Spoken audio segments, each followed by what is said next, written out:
buenos días, muy buenas tardes o muy buenas noches. Tengan todos ustedes, queridos amigos o queridas amigas.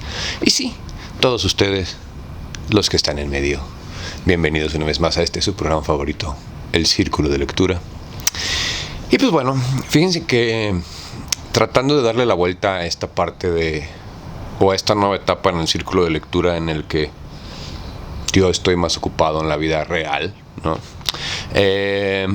Me voy a adelantar y vamos a empezar con este segundo libro que ustedes van a venir viendo cuando acabemos, el de Amadís. La verdad ya lo leí, La borra del café. Me hizo hasta llorar, güey. Te lo juro que me hizo hasta llorar. Probablemente vean mis lágrimas de cocodrilo cuando avancemos en los capítulos. Me encanta este libro. Se me hace una forma tan bonita que tiene de escribir, de narrar, de... No sé, güey, la verdad... Padrísimo, perrísimo, pasado de lanza, güey. Como verán, está un poco vivido. Es de estos libros que me encontró a mí. Me lo encontré en alguna mudanza, en una de estas casas en las que viví, en la que vive mucha gente. A algunos les dicen ahorita donde rentan cuartos. Yo les digo vecindades. Así que bueno, sin más por el momento, ni preámbulos estúpidos que no te importan. Muchas gracias por venir. Yo soy Barbitas. Esto es Mario Benedetti, La borra de café. Editorial Contemporánea, versión de bolsillo. Contraportada. Me gusta mucho su curiosidad, su forma de incorporar, mezclar y bajar la poesía a la calle, subirla a un escenario, acercarla a la gente. Por eso, es un poeta muy transversal. Joan Manuel Serrat.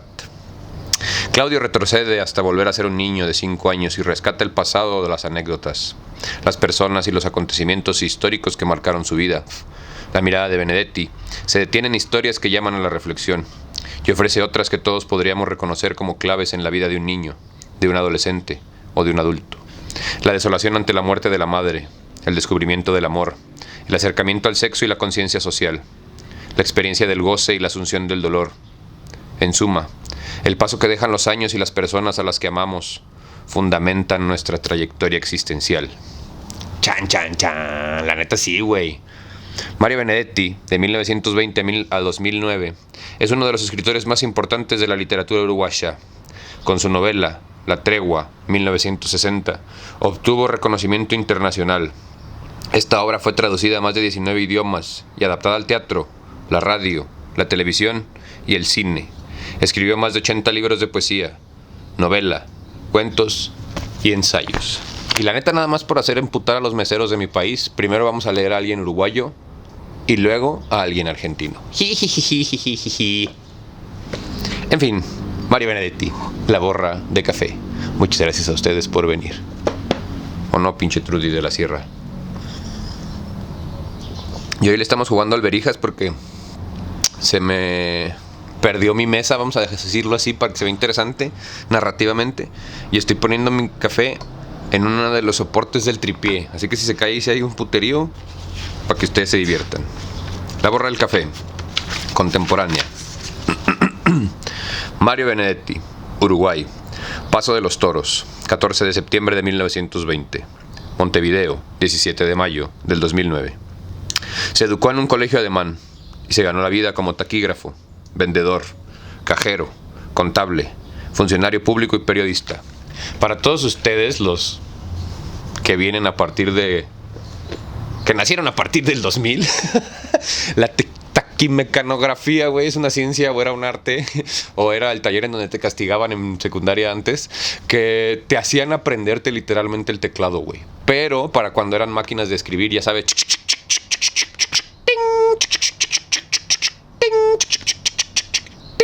No seas naco, no podías borrar, güey. Entonces te tenías que saber, uno, tenías que tener una ortografía pasada de lanza. Número 2, tenías que saber escribir bien, güey, porque no podías borrar. Y para volver a empezar tenías que volver a empezar toda la hoja. Entonces, resumiendo, los taquimecanógrafos son todas aquellas personas, hombres, mujeres o quimeras, que se dedicaban a la escritura en las máquinas de escribir. Y se saben hasta la fecha, no sabemos hasta la fecha, los pinches teclados, güey. Porque te ponían a escribir con una manta encima y no podías ver más que los que escribías. Pero regresemos a la lectura. Es autor de novelas, relatos, poesía, teatro y crítica literaria. Su obra, más de 80 libros, ha sido traducida a más de 25 idiomas. En 1953 aparece ¿Quién de nosotros?, su primera novela, pero es el libro de cuentos Montevideanos, de 1959, el que supuso su consagración como narrador. Con su siguiente novela, La tregua, de 1960, Benedetti adquiere proyección internacional. La obra tuvo más de 150 ediciones, fue traducida a 19 idiomas y llevada al cine, el teatro, la radio y la televisión. Por razones políticas, debió abandonar su país en 1973, iniciando un largo exilio de 12 años que lo llevó a residir en Argentina, Perú, Cuba y España, y que dio lugar a este proceso posterior, que a su retorno bautizó como desexilio. Ha sido galardonado con, entre otros, el Premio Reina Sofía de la Poesía, el Premio Iberoamericano José Martí y el Premio Internacional Méndez Pelayo. Mario Benedetti, La borra de café. A mis traductores, que han tenido la paciencia y el arte de reconstruir el habla y los silencios de mis montevideanos en más de 20 lenguas. ¿A dónde van las nieblas? La borra del café. Los almanaques de otro tiempo. Julio Cortázar. Se me pone la perra piel chinita, güey. No se ve.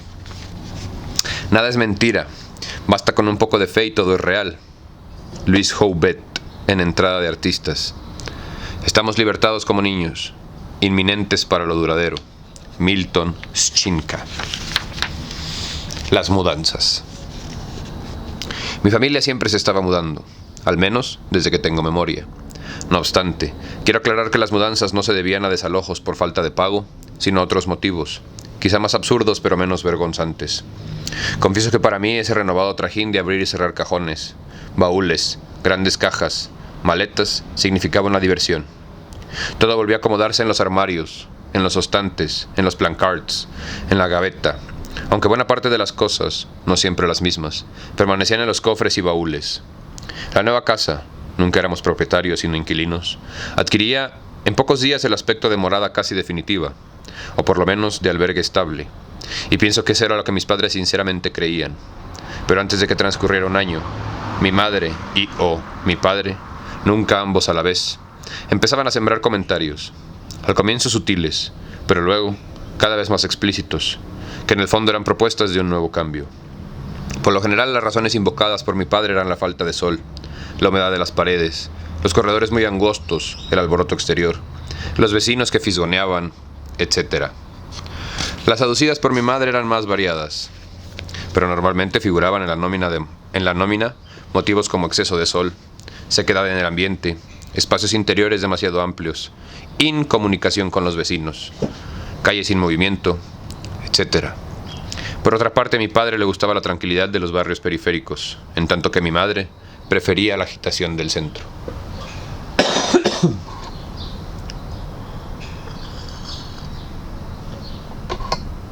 No teman, no les voy a contar toda la historia de mis casas, sino a partir de aquellas en que me pasaron cosas importantes, o como dijo el poeta, en un arranque de genial cursilería, cosas chicas para el mundo, pero grandes para mí. Nací en una casa, planta alta, de Justicia y Nueva Palmira, en la cual, como excepción, vivimos 3 años. Tengo pocos recuerdos, salvo que había una claraboya particularmente ruidosa cuando se le abría o cerraba, algo que no acontecía con frecuencia ya que la manija, situada en la pared del patio, era durísima y solo podía funcionar mediante el esfuerzo mancomunado de 2 personas suficientemente robustas. Además, los días de lluvia, la dichosa manija propinaba unas terribles patadas de corriente eléctrica, de modo que aquella claraboya solo podía abrirse o cerrarse en tiempo seco. Luego, sin abandonar el barrio, nos trasladamos a Inca y Lima. Ahí lo más recordable era el inodoro, pues cuando alguien tiraba de la cadena, el agua, en lugar de cumplir su función higiénica en el water, salía torrencialmente del remoto tanque empapando no solo al infortunado usuario, sino todo el piso de baldosas verdes.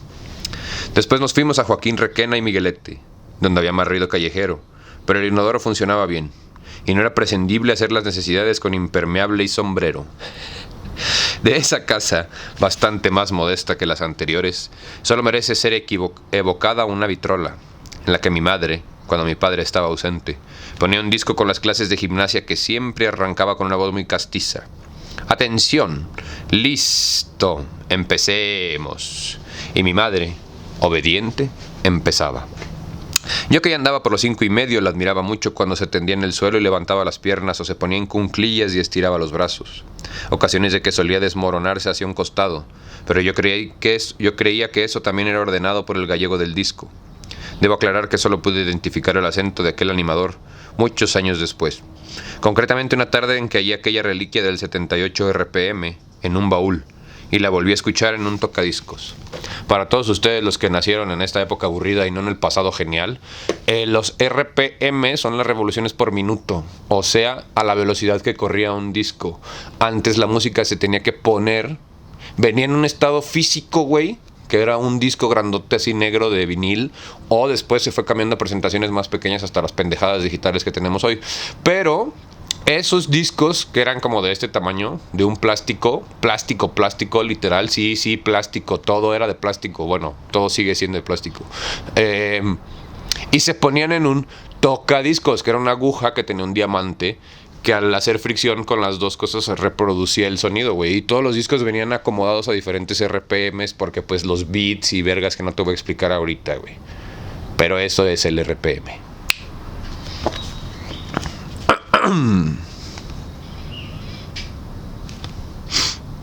Y la volví a escuchar en un tocadiscos. De todas maneras, la aplaudía con ganas, y ella, cuando terminaba la lección oral, en reconocimiento a mi comprensión y estímulo, me alzaba en brazos y me daba un beso, más sonoro pero menos agradable que otros ósculos maternales, ya que, como era previsible, después de tanta calistenia, estaba espantosamente sudada. Para que vean que la calistenia no es nada nuevo tampoco, güey.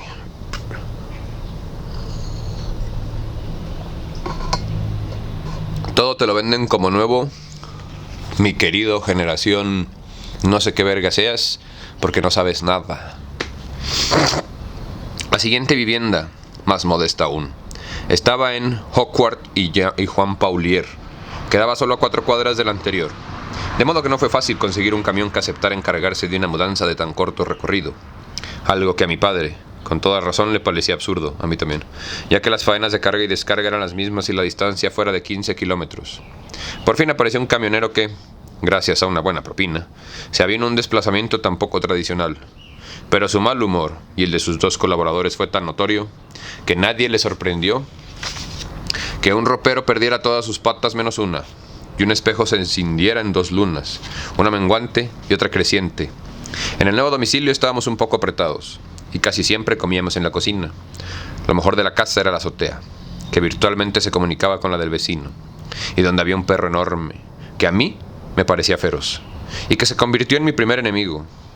Para peor, las pocas veces que yo subía, el pobre animal gruñía casi por compromiso, pero no bien advertí que estaba sujeto con una cadena. Yo también en el principio signo de cobardía de que tengo memoria.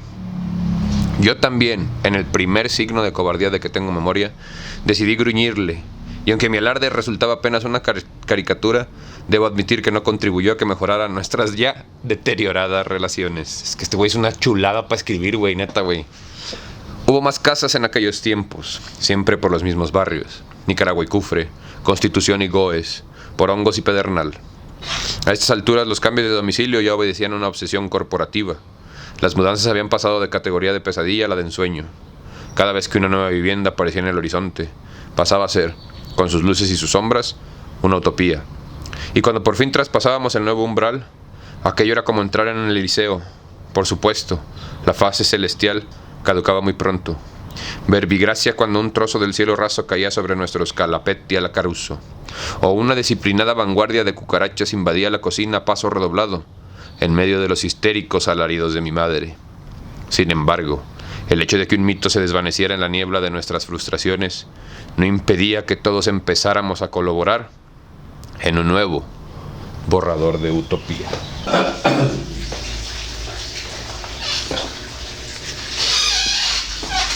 Mario Benedetti, La borra de café.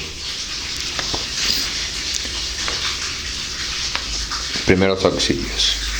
Lo cierto es que la primera casa relevante fue, al menos para mí, y no siempre por buenas razones, la de la calle Capurro. En primer término, ahí nació mi hermana. En segundo, mi viejo cambió de trabajo, y ello redundó en considerable aumento en sus entradas. Y en tercero y último, me enfermé de cierto cuidado, y el médico prohibió que concurriera al colegio. La convalecencia fue interminable, pero pasados los primeros meses mi viejo contrató una maestra particular que 3 veces por semana dedicaba 4 horas diarias a mi deformada formación. Se llamaba Antonia Vico. Recuerdo el apellido porque rimaba con abanico. Y este era un artefacto que ella llevaba a las 4 estaciones. Aunque siempre estaba acalorada, mi madre nunca le ofrecía el ventilador, pues en mi condición de interno convaleciente, una mera corriente de aire podría provocarme una recaída, o, en el más leve de los casos, una serie de 32 estornudos. Me consta que era delgada, con piel muy blanca y unos ojos oscuros que me dedicaban 2 tipos de miradas, una dulce y comprensiva cuando mis padres estaban presentes, y otra, inquisidora y severa, cuando nos dejaban solos. En resumidas cuentas, no fue un amor a primera vista. En general, cuando un niño cualquiera goza de una maestra privada para su exclusivo desgaste, la tendencia natural es a recibir la lección del lunes y luego darle una lectura rápida para así quedar bien cuando llegue el repaso del miércoles.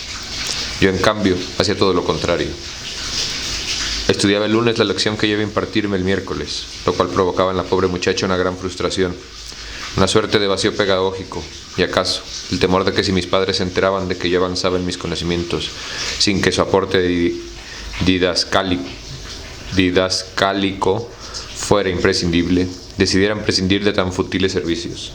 Sin embargo, yo podía ser perverso pero no delator, de modo que nunca comenté con mis padres mis retorcidas tretas de alumno. Mi objetivo no era que Antonia se quedara sin trabajo, sino más bien que tomara conciencia de con quién se las veía. De modo que así seguimos, yo anticipándome a su lección, ella aprendiendo a respetarme, como que me sabía cada tema al dedillo, y detractaba, de inmediato, cualquier desvío u omisión de su parte. A veces parecía que era yo quien tomaba la lección, y ella la que pasaba apuros. Solo 6 meses después de una inflexible aplicación de esa técnica, o sea, cuando al fin estimé que mi honorabilidad estaba a salvo, decidí permitirle que nuestra relación retomara un ritmo más normal, y en consecuencia acepté que me dictara la lección antes de yo aprenderla. De más está decir que me lo agradeció en el alma, y a partir de ese reajuste empezó a mirarme con ojos dulces y comprensivos, aun cuando mis padres no estaban presentes. Tengo la impresión de que hasta llegó a amarme, y a esta altura ya no vale la pena ocultarlo. Creo que también la amé un poquito, tal vez porque aquella mirada dulce, que ahora disfrutaba en exclusividad, me derretía por dentro. En ese entonces yo solo tenía 8 años, pero lo que más tarde sería reconocido como mi vocación estética me llevó a mirarle las piernas y las encontré hermosas, bien torneadas, seductoras. Quizá no era solo vocación estética. A esta altura, pienso que mi primera y precoz exteriorización erótica se concentró en las ojeadas clandestinas que dediqué a aquellas piernas graciosas y cabales. Incluso soñé con ellas, pero aún, en la ocasión orínica, no iba más allá de las miradas de admiración y asombro. Imágenes posteriores me recuerdan que Antonia poseía lindos pechos y labios prometedores, pero a los 8 años, mi éxtasis tempranero quedaba anclado en sus piernas y no me permitía distraerme en otras franjas de interés. Capítulo 3. Aquel naufragio. Fue precisamente en la calle Capurro que empecé a sentirme integrante de una familia mayor. 2 primos, que me llevaban un par de años, vinieron de Cerro Largo a radicarse en Montevideo, y al principio vivían con el abuelo Javier, pero padre de mi padre. Más tarde, los padres vinieron también a la capital y se instalaron todos en Capurro, a 5 cuadras de mi casa. Mi prima Rosalba, que me llevaba 3 años, vivía en Canelones, pero venía a menudo a visitarnos con su madre. La tía Joaquina, que por cierto no gozaba de las empatías de mi padre, «No soporto a tu hermana», le decía frecuentemente a mi madre. «Es bruta, brutísima y además necia». Ella solo alegaba, «pero es mi hermana». E increíblemente este argumento era el único que derrotaba a mi viejo. Por otra parte, el abuelo Vicenzo, padre de mi padre, venía a menudo de Buenos Aires, donde tenía un almacén, y siempre paraba en casa. A las abuelas las veía menos, a la madre de mi madre, porque siempre estaba enferma, y en consecuencia nunca salía a la calle ni había que importunarla con visitas. Y la madre de mi padre, porque vivía en Buenos Aires, y cuando el abuelo Vicencio viajaba a Montevideo, ella se quedaba atendiendo el almacén de Caballito. El abuelo Vicenzo es tan divertido como el abuelo Javier, pero en otro estilo. Una vez me contó cómo se había salvado de un naufragio famoso. Le pregunté si se habría librado porque sabía nadar. No, ¿cómo se te ocurre? Siempre he tenido más afinidad con las aves que con los peces. Pero la verdad es que tampoco sé volar. Creo que del naufragio famoso del que habla es del que escribió Gabriel García Márquez, que ya leímos también en este ejercicio de resistencia cultural. Su carcajada florentina. Pero la verdad es que tampoco sé volar. Su carcajada florentina resonaba en el patio como un carrillón. Y entonces, ¿cómo te salvaste? Muy sencillo. Perdí el barco en Génova. Llegué al puerto media hora después de su partida asquerosamente puntual. Traté de conseguir una lancha que me llevara hasta el vapor. Aún estaba a la vista. Para mi suerte fracasé en el intento. Cuando 10 días después me enteré de que el buque se había hundido en pleno Atlántico. No es cierto, no era el que yo decía. No se me ocurrió nada menos egoísta que celebrarlo con una damajuana de Chianti. Ya sé que está mal, que debía de haber pensado en los otros. Hoy no lo habría hecho así, pero en aquella época era muy joven y aún no había aprendido a ser hipócrita. Aquí, otra carcajada. Yo en cambio no me reía. Enseguida me di cuenta que el abuelo no había leído Corazón, el libro de Edmondo de Amicis, que era mi Biblia, ya que de haberlo leído no habría tenido una actitud tan mezquina. Y si de todos modos hubiera decidido empinarse la damajuana de vino, lo habría hecho con tristeza y hasta llorando un poco por los que se ahogaron. Pero no, al abuelo todavía le duraba el regocijo de haber escapado a la muerte casi por milagro. Aunque ni siquiera eso lo había reconciliado con el cura de su parroquia, pues toda su vida fue un ateo militante y arremetió contra Dios, como si este fuera un mero organizador de descarrilamientos y naufragios. Un parque para nosotros. La casa de la calle Capurro tenía un olor extraño. Según mi padre olía a jazmines, según mi madre a ratones. Es probable que ese conflicto haya desorganizado mi capacidad olfativa por varios lustros, durante los cuales no podía distinguir entre el perfume a violetas y el olor a azafrán, o entre la emanación de la cebolla y el vaho de las inhalaciones. En conexión con esta casa tengo además de 2 recuerdos fundamentales. Uno, el Parque Capurro, y otro, la cancha de fútbol del Club Lito, que quedaba a 3 cuadras. En aquella época, el Parque Capurro, era como una escenografía montada por una película de bandidos, con rocas artificiales, semicavernas, caminos tortuosos y con yuyos, una maravilla, en fin. No me dejaban ir solo, pero sí con mis primos, o con el hijo de un vecino, que era de mi edad. El parque estaba casi siempre desierto, de modo que se convertía en nuestro campo de operaciones. A veces, cuando recorríamos aquellos laberintos, nos encontrábamos con algún bichiome borracho, o simplemente dormido, pero eran inofensivos y estaban acostumbrados a nuestras correrías. Ellos y nosotros coexistíamos en este paisaje casi lunar, y su presencia agregaba un cierto sabor de riesgo, aunque sabíamos que no arriesgábamos nada, a nuestros juegos, que por lo general consistían en encarnizadas luchas cuerpo a cuerpo entre 2 bandos, o más bien bandas, una integrada por mi primo Daniel y el vecino, y otra por mi primo Fernando y yo. A veces también participaban otros botijas del barrio, pero de todos modos llevábamos la voz constante. No hay que olvidar que si bien Daniel se ilustraba con Conan Doyle, Fernando, Norberto y yo habíamos perfeccionado nuestra piratería en la escuela de Sandokan. En mi condición de convaleciente tenía prohibidos semejantes excesos, gracias a los cuales sudaba demasiado, de modo que antes de regresar a casa había que tomar ciertas medidas precautorias. Como antes de la contienda, dejábamos nuestras camisas sobre las rocas. Cuando la lucha llegaba a su fin, las lavábamos en una fuente con agua sospechosamente verdosa. Nos secábamos al sol. Luego nos volvíamos a poner las camisas que no mostraban ninguna señal de las refriegas. Cuando volvíamos a casa, muy peinados y rozagantes, mi madre me preguntaba: «No habrás corrido, ¿verdad?». Para corroborar mi respuesta negativa, alguno de mis primos rectificaba: «No, tía». Mientras nosotros jugábamos, Claudio estuvo sentado en un banco, tomando el solcito. Chingado. Bueno, mínimo, de este lado del barrio, güey, cuando se vuelven locas las perras, no creo que no nos va a interrumpir tanto. Tal vez al rato que vea el video a la hora de editarlo haga berrinche y tenga que volver a grabar, güey. Pero muchas gracias a ustedes por venir a este su ejercicio de resistencia cultural favorito. El dirigible y el dandy. Así como el Parque Capurro tenía para nosotros un atractivo singular, la playa contigua, en cambio, era más bien asquerosa. La escasa arena, siempre sucia, llena de desperdicios y envases desechables, era mancillada aún más, ola tras ola, por otras basuras y despojos provenientes tal vez de las diversas embarcaciones ancladas en la bahía. Solo en una ocasión la playa Capurro, por lo general tan despreciada, se llenó de gente y bicicletas. Fue cuando vino el dirigible, el Graf Zeppelin, aquella suerte de butifarra plateada, inmóvil en el espacio. A todo el mundo adulto le resultó admirable, casi mágica. Para nosotros, en cambio, era algo normal. Más aún, el estupor de los mayores nos parecía bobalicón. Verlos a todos con la boca abierta mirando hacia arriba nos provocaba una risa tan contagiosa que de poco a poco se fue transformando en una carcajada generacional. Los padres, tíos, abuelos se sintieron tan agraviados por nuestras risas que los sopapos y pellizcos empezaron a llover sobre nuestras frágiles anatomías. Una injusticia histórica que nunca olvidaremos. No obstante, el Graf Zeppelin fue causa indirecta de un cambio importante en nuestras vidas. Nuestro interés por aquel globo achatado e insípido duró exactamente 10 minutos. Cuando empezaron nuestros primeros bostezos nos fuimos replegando, sin saber aún hacia dónde encaminar nuestras expectativas.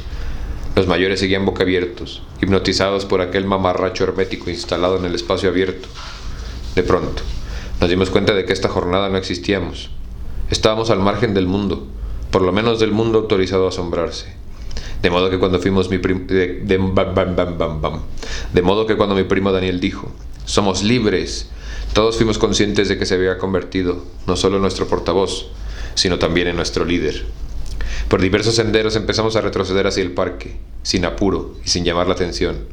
No fuera que alguno de los mayores, tan turtulatos, saliera del pronto de su embeleso y diera la voz de alerta. No fue necesario que conviniéramos cuál iba a ser nuestro punto de encuentro.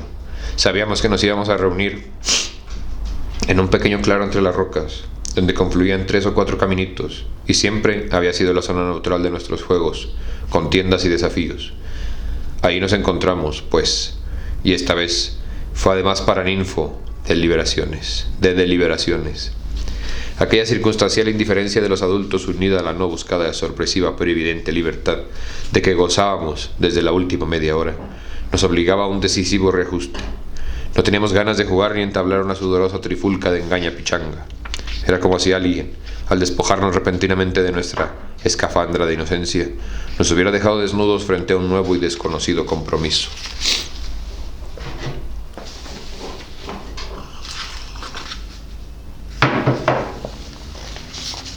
Por cierto, que el destino, o como se llame, nos reservaba para esta misma jornada una puesta a punto de la responsabilidad recién estrenada. Empezamos a caminar en silencio por uno de los senderos que llevaban a las cuevas.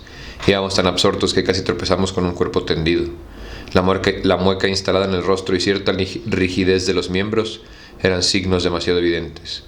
No era preciso llamar a un forense para comprender que se trataba de un muerto.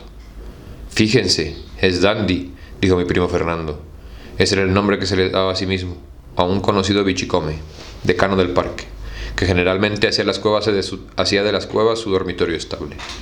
Y en el mote no era tan absurdo como podía parecer, ya que, pese a sus zapatos astrosos, a su pantalón harapiento, a su camisa mugrienta y a su gabardina en jirones, nunca lo habíamos visto sin corbata. Incluso tenía 2, unas rayas negras y rojas y otra azul con herraduras marrones. «Tienes razón, es Dandy», dijo Daniel. Mi vecino Norberto se acercó al cuerpo del bichicome, pero Daniel lo detuvo. «No lo toques», dijo. «¿No ves que si encuentran nuestras huellas digitales van a pensar que fuimos nosotros?» Norberto retrocedió obediente, no solo como reconocimiento de que Daniel era ahora el líder, sino también de su cultura detectivesca, obtenida, según nos constaba a todos, en su frecuentación de Sherlock Holmes. Esto también revelaba una apreciable distancia entre Daniel y los demás. Mientras nosotros estábamos aún en el monto de Aminisis o Salgari, él frecuentaba rigurosamente a Conan Doyle. «Recuerden la hora que lo descubrimos», dijo. «Recuerden la hora que lo descubrimos», dijo Daniel. «Las 3:10. Luego, tomó un diario que alguien había dejado sobre unas piedras y arrimó el cuerpo del dandy y presionó una y otra vez con su zapato. La última vez lo hizo con más fuerza, y entonces apareció una mancha de sangre, reseca y bastante extendida. Con el mismo mecanismo desplazó luego hacia arriba la mugrienta camisa, dejando al descubierto una herida considerable, producida al parecer por algún instrumento cortante. A la vista de este desastre, sentí que los ojos se me nublaban, y que estaba a punto de desmayarme, pero haciendo literalmente de tripas corazón, me repuse a medias y alcancé a decir una frase tan memorable como esta. Perdón, ¿y la gabardina? Daniel me consagró una de esas miradas tiernamente menospreciativas que Holmes solía dedicar al doctor Watson y dijo: ¿la gabardina? Seguramente se la ha llevado el asesino. Esto ya fue demasiado. Ante el simple sonido de la palabra asesino, sentí que me desmayaba. Y esta vez de veras. Luego, cuando fui recuperando el conocimiento, sentí que Fernando me estaba pasando un pañuelo húmedo por el rostro. Y pensé que le habría humedecido, pero en ese instante me encontré con la mirada entre adormilona y burlona de Daniel, quien además me decía: ¡ah, flojón! Entonces sentí que la sangre me subía al rostro en oleadas, y ahí sí me repuse del todo. Por supuesto nos juramentamos para mantener en total secreto nuestro macabro hallazgo. Así al menos lo calificó Daniel, quien como criminólogo en cierne era apasionado lector de la Crónica Roja en la prensa diaria. Aprovechando que los mayores seguían arrobados en la contemplación del dirigible, volvimos por atajos separados a la playa, y ahí nos quedamos, simulando una fascinación que estábamos lejos de sentir, pero creando de ese modo una coartada colectiva que nos desvinculaba de aquel cadáver que quedaba atrás, allá en nuestro expunto de encuentro, y digo debido a que, por razones obvias, nunca más volvimos a citarnos ahí. A medida que fue cayendo la tarde, la multitud de curiosos se fue dispersando. Solo entonces los adultos recordaron que existíamos. Recuerdo que mi madre, todavía emocionada, me puso un brazo sobre los hombros y me comentó: ¡qué hermosura! ¿Te gustó? Yo me mostré entusiasmado por la bitufarra aérea, y así emprendimos el regreso a casa, pausado y normalmente, como si nada hubiera pasado, como si de ahora en adelante no existiera un cadáver en nuestras vidas. Curiosamente, la prensa ignoró totalmente el asesinato del dandy. Todos los días revisábamos los diarios y escuchábamos noticieros en el radio, esperando que siempre el titular temido: asesinato en el Parque Capurro, y los subtítulos de rigor: se sospecha de varios menores. Aprovechando la conmoción despertada por el Graf Zeppelin, un bichicome apodado el dandy es ultimado al atardecer. 10 días después del descubrimiento nos reunimos los 4 en el patio trasero de mi casa y resolvimos que esa incertidumbre debía concluir. Teníamos que volver al parque para establecer qué había pasado con el cuerpo del dandy. Estuvimos de acuerdo que era imprudente una excursión colectiva. Solo uno de nosotros debía dirigirse al claro del bosque, a fin de realizar una inspección ocular. Era lógico que lo tiráramos a la suerte. Dios decidirá, dijo mi vecino Norberto, que iba diariamente al catecismo y era el favorito del padre Ricardo. Pobrecito, güey. Su meta prioritaria en la vida era llegar a ser monaguillo de ese cura. Pobre niño, güey.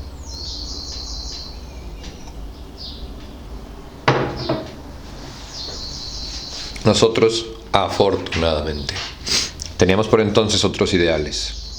Como era previsible, Daniel quería llegar a ser detective. Fernando, mecánico. Cuando era más chico decía mecaneador, pero era una errata. Yo, golero de la selección. Algo así como un sobrino putativo de Masalli. Bueno, efectivamente Dios decidió y me eligió a mí. Ese mismo día resolví ser ateo.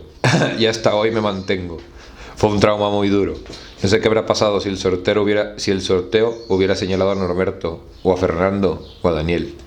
Tal vez hoy habría confirmado mi fe en el Señor, y hoy sería párroco, o al menos obispo. Pero no fue así, y tuve que hacerme cargo de mi ateísmo y de la inspección ocular. Al día siguiente partí hacia el peligro. Los otros 3 quedaron en la esquina de Capurro y Husares, en la espera de mis noticias. Me dirigí a ese lugar del hecho, así lo denominaba Daniel, con todo el coraje del que disponía, que por cierto no era demasiado. Si no caminaba rápido no era por mala voluntad, sino porque las piernas me temblaban, totalmente, al margen de mi voluntad de cruzado. El temblor solo se interrumpía cuando subía o bajaba escalones, pero no bien volví a caminar aquella trepidación recomenzaba. Cuando, que era una fresca mañana de otoño, pero yo sudaba como en enero. Pero al fin llegué al claro del bosque. Al principio no lo podía creer, pero el dandy no estaba. Extrañamente su ausencia me calmó. El temblor cesó como por encanto, y hasta tuve ánimo para recorrer los caminitos que llegaban al claro, y más aún, un alarde de arrojo inconcebible. Me asomé a la cueva que el dandy había usado durante tantos años como refugio. Tampoco ahí había rastros del bichicome, apenas una botella vacía de alcohol de quemar. Es claro que volví sacando el pecho, cuando Daniel, Fernando y Norberto vieron que regresaba, corrieron a mi encuentro, ansiosos. Durante unos minutos los hice sufrir, pero después de sus caras de susto me dieron lástima. El occiso no está, dije, para que se dieran cuenta de que yo también tenía mis lecturas. La noticia cayó como un balde de agua fría. ¿Habrás revisado bien?, inquirió Daniel. Le devolví aquella mirada, entre admontón y burlona, que me había dedicado cuando mi desvanecimiento, y agregué: revisé todo. Fíjate que hasta me metí a la cueva del Dandy. ¿Te metiste en la cueva?, preguntó Norberto con un dejo de admiración. Sí, claro, confirmé sin dar mayor importancia a mi notable audacia. Y solo había esta botella. La botella fue pasada de mano en mano, y luego volvió lógicamente a las mías. Sin que nadie lo decidiera, de un modo explícito, pasé a ser su custodio oficial. Todos la tomábamos por el cuello y usando mi pañuelo, ya que el resto de la botella podía tener huellas digitales que no fueran las nuestras y las del propio Dandy. Sin embargo, de poco sirvieron tantas precauciones. No solo se individualizó el criminal, sino que tampoco la prensa mencionó el caso. En varios de nuestros encuentros deliberamos sobre las distintas posibilidades. ¿Estaría realmente muerto cuando lo descubrimos el día del dirigible? La respuesta unánime era que indudablemente aquello era un cadáver. Además, si no estaba muerto, porque nunca más lo habíamos visto en sus recorridos habituales. Ah, pero si era un cadáver, ¿quién se lo había llevado? Porque la prensa nunca había hecho referencia a aquel asesinato o lo que fuera. Un elemento adicional a tener en cuenta era que, después de aquella jornada festivo-luctuosa, habían desaparecido del barrio los otros bichicomes. ¿Y eso por qué? ¿Se enteraron del crimen y tuvieron miedo?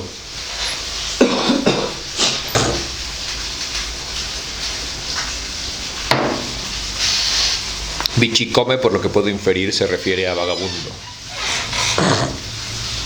Lo único que quedó claro es que nosotros sí tuvimos miedo. Y salvo aquel día en que le llevé a cabo mi inspección ocular, nunca más volvimos al claro del bosque. Al cabo de unos meses dejamos de hablar de aquel tema que nos excitaba, pero también nos ensombrecía.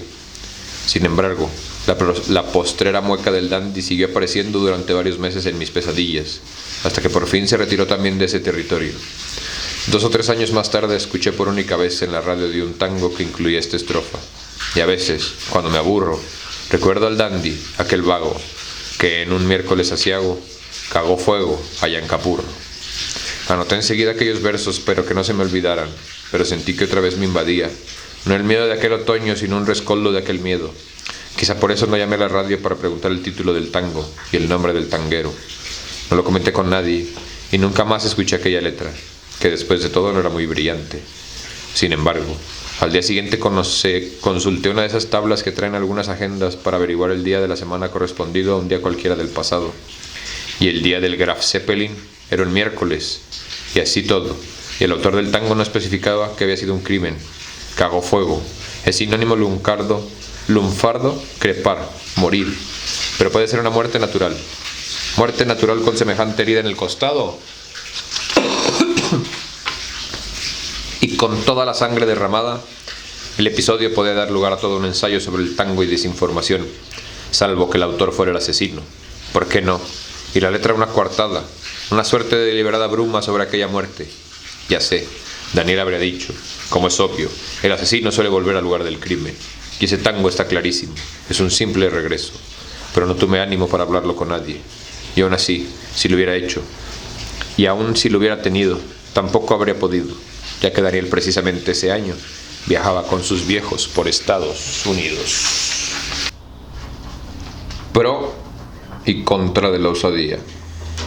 Ya dije que en Capurro había otro paisaje fundamental, la cancha de fútbol del Club de Liga.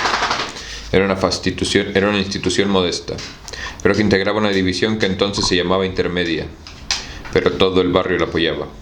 Por otra parte, más de una vez cedía gratuitamente la cancha para equipos más modestos aún, que ni siquiera tenían campo de juego. En esos casos, tales partidos solían jugarse los domingos por la mañana. No se cobraba entrada.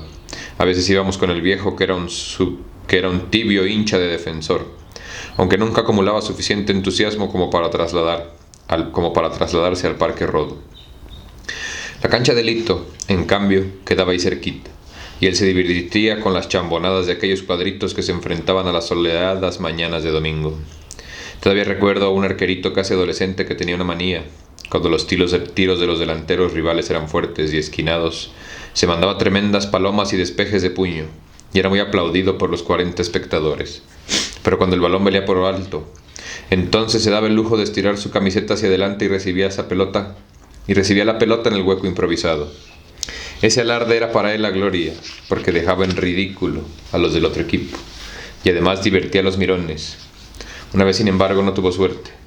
Quizás se debió a que la pelota había alcanzado en esa ocasión una mayor altura, y en consecuencia cayó con una fuerza inusitada. Lo cierto fue que cuando el golerito estiró como siempre su camiseta para recibir la globa, la potencia que ésta traía venció irremediablemente aquella ostentación. Se le coló entre las piernas y rodó sin apuro por el césped hasta cruzar la línea de gol. Los delanteros del cuadro contrario festejaron aquella conquista con saltos y risotadas. Algunos apretaban la barriga de tanto reírse. Avergonzados, los compañeros del guardameta se retiraron silenciosamente hacia el centro de la cancha. Ninguno de ellos se acercó a consolarlo. Lo dejaron solo. De pronto mi viejo me tomó del brazo y dijo, mira, señalando hacia la valla vencida. Miré pues, y allí estaba el pobre muchacho llorando desconsoladamente junto a uno de los postes. No podíamos entrar en la cancha para animarlo. Además el partido se había reiniciado. Él se secó las lágrimas con el puño cerrado y se colocó nuevamente en su puesto. Pero toda su gallardía, su vocación de espectáculo se habían esfumado. Esa misma mañana le metieron 3 goles más. Uno directo de córner, otro de penal, y el último como resultado de un dribbling ignominioso que le hizo la entretela en la boca del aro. Por supuesto fue su último partido. Quien lo sustituyó el domingo siguiente era bastante bruto, pero no tanto como para no advertir que le estaba terminantemente prohibido embolsar la pelota en la camiseta.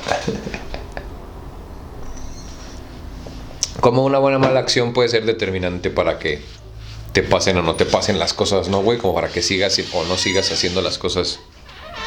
Ay, discúlpenme, esta silla es más ruido. Un espacio propio. De todas las casas que hasta entonces habíamos ocupado, la de Capurro fue la primera que significó un mundo para mí. Un espacio propio. Lo cierto es que hasta ahí no había disfrutado de una habitación privada. Sin ser exactamente un altillo, estaba varios escalones más arriba que las otras piezas, y tenía una ventana que daba al fondo de los vecinos, Norberto y sus padres. Allí había varios árboles, con sus correspondientes pájaros. El más cercano era una higuera, que en verano me proporcionaba una sombra y también higos, cuya ingestión clandestina me produjo más de una diarrea. En realidad, no los hurtaba, ya que tenía autorización de Norberto, no la de sus padres, claro, para el consumo indiscriminado. La razón última de tanta generosidad era tal vez que a él los higos le repugnaban profundamente. Por otra parte, aquella enorme y hospitalaria higuera era nuestro puente. A través de sus ramas acogedoras yo ingresaba al territorio de Norberto, o él se introducía en mi cuarto, sin prejuicio de todas las veces que nos quedábamos en el árbol. Los invito a pensar cuántos de ustedes hoy tienen árboles de frutas en sus casas, güey. De frutas, porque todos tienen árboles decorativos, todos mensos, güey. ¿Cuántos tienen árboles de frutas en sus casas? Díganme. Díganme la verdad. Este tenía 2 conjunciones gruesas de ramas, construidas por el señor. La interpretación era del neófito Norberto y no mía. A la medida de nuestras escuálidas asentaderas. Ahí hablábamos del mundo y sus alrededores, especialmente de fútbol. Ambos éramos, y seguimos siendo, hinchas de Nacional, a diferencia de Daniel, que era de Peñarol, y Fernando, que era de Wanderers, y en consecuencia para los otros 3, adversario de poca monta. ¡Aguante Talleres!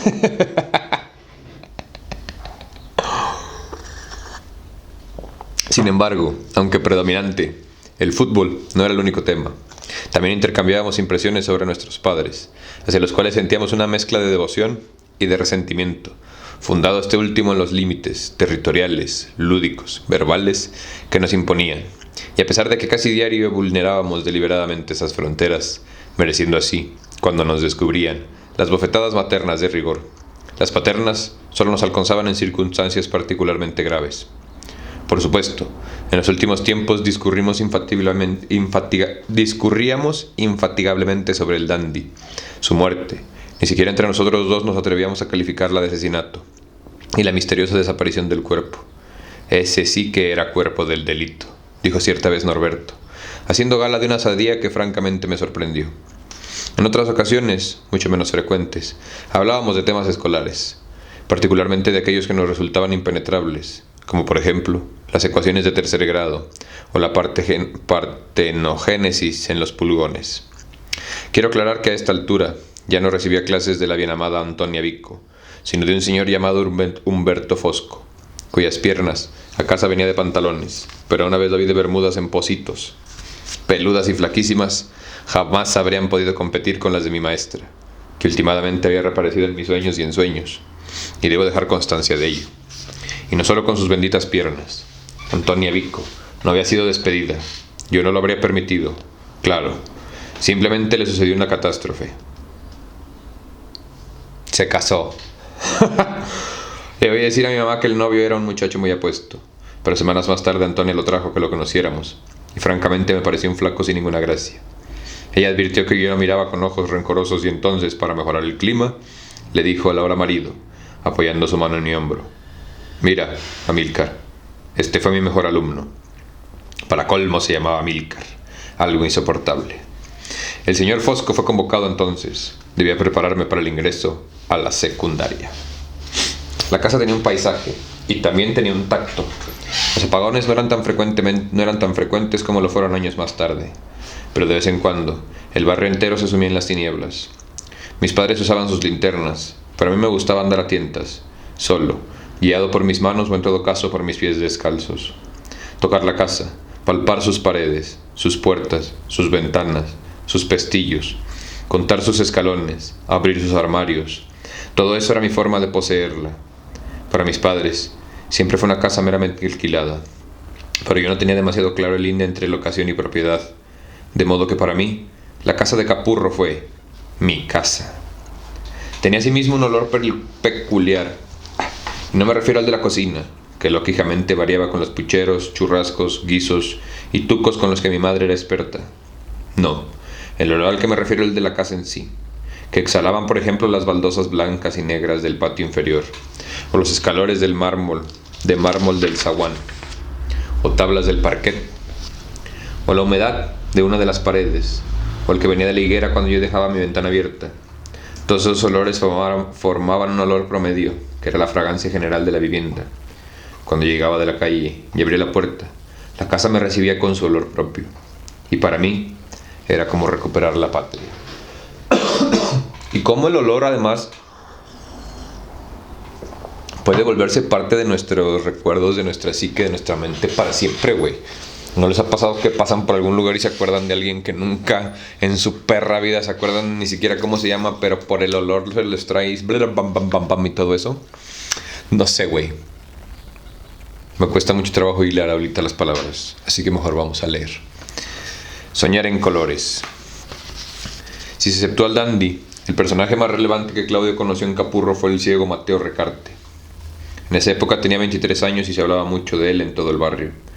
Se le tenía por estudioso o inteligente, y a pesar de su carencia, por amable y bien humorado.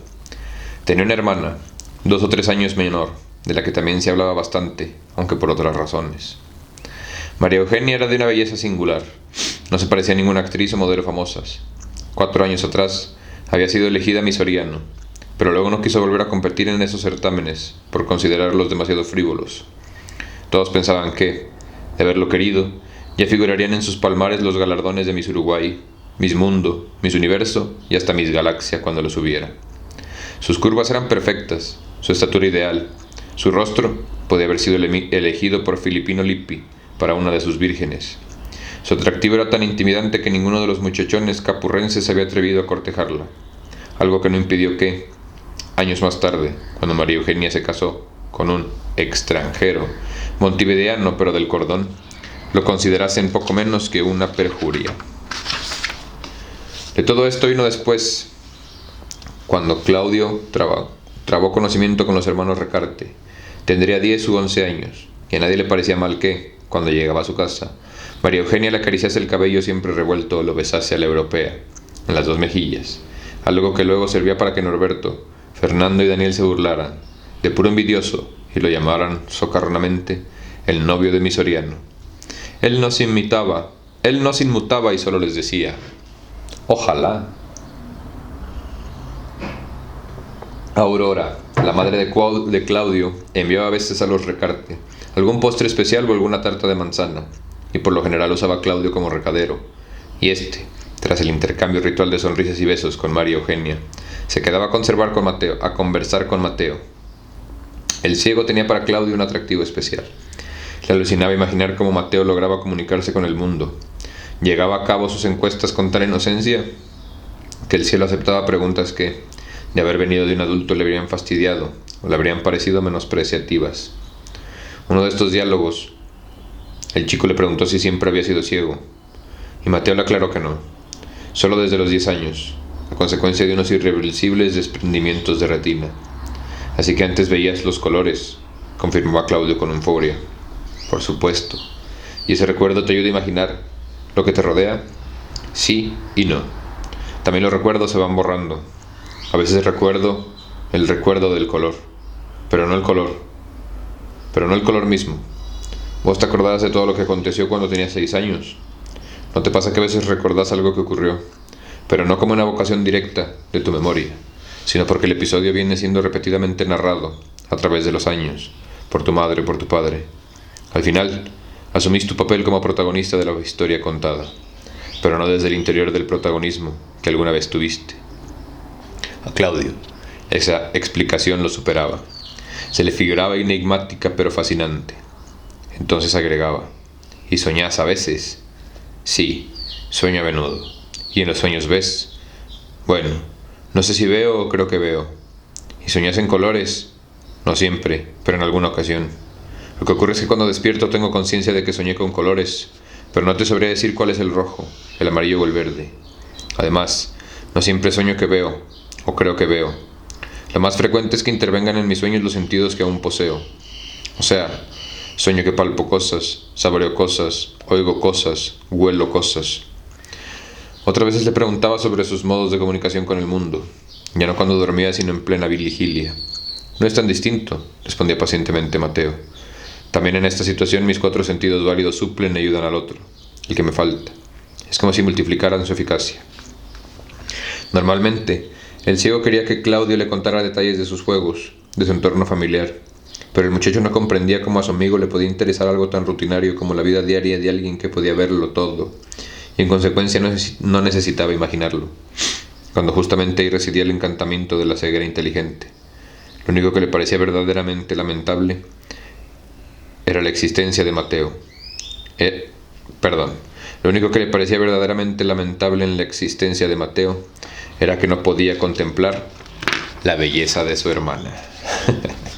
Claudio soñaba casi todas las noches, pero fue a partir de esa extraña conversación con Mateo que empezó a soñar en blanco y negro. Y bien, se conformaba. No siempre el mejor cine está en Technicolor. Technicolor, para que se den una idea de lo que es o qué tan viejo es el Technicolor, güey. Cuando salió El Chavo del Ocho, cuando se estrenó El Chavo del Ocho por primera vez en su perra vida, salió en Technicolor. Technicolor hace referencia a los 8 colores que tiene la televisión análoga, güey. RGB, Red, Green and Blue. Y por eso se llamaba Technicolor, porque nada más tenía 8 colores la chingadera. 8 colores técnicos que convertían todo el espectro de color. Podríamos decir que más o menos como el arco iris que te venden, que no es el espectro completo del color, pero algo parecido como muy newtoniano, ¿no?